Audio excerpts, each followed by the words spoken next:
Okay, this is a quick little video to kind of explain how these force reset triggers work. This is the cam lever, and this is called the cam, which is your safety. Right now in this position, it's in the safe mode. So if you wanted to take it to semi, you'd push it all the way over to that side. That's semi.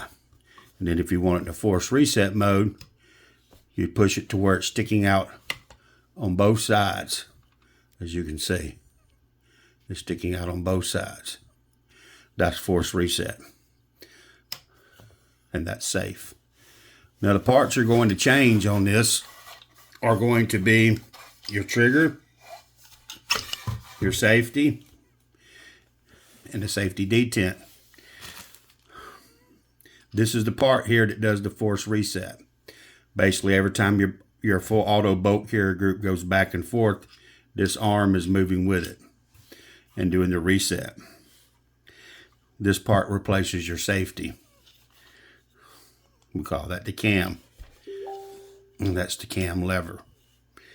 Okay, and when you install it, that's the position the ear of it should be facing, is back towards your buffer tube.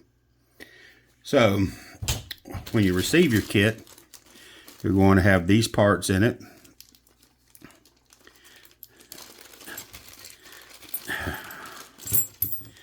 So you'll take your hammer and your trigger out, because you got to take the hammer out to get to the trigger. The difference between this trigger and your trigger is this trigger has already been cut. You see where the one side's been cut?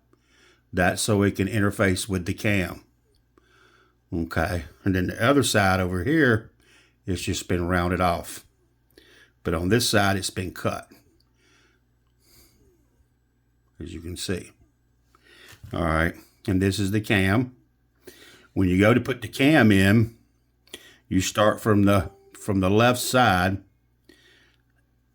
and when you're installing it, remember to put the ear back.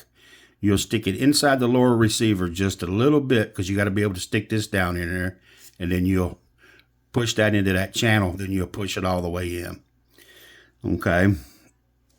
Now, your detent spring and detent, you won't use the detent that's in yours currently. You'll use the spring, but not the detent. You'll use this detent.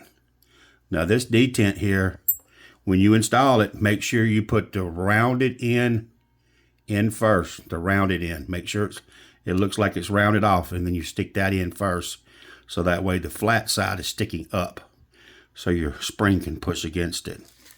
Make sure you oil these.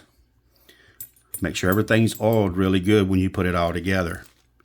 Now, if you have something that's under a 16-inch barrel on the 5.56, typically you're going to need an H2 buffer. Let's say you have a 10.5 inch or 11.5 inch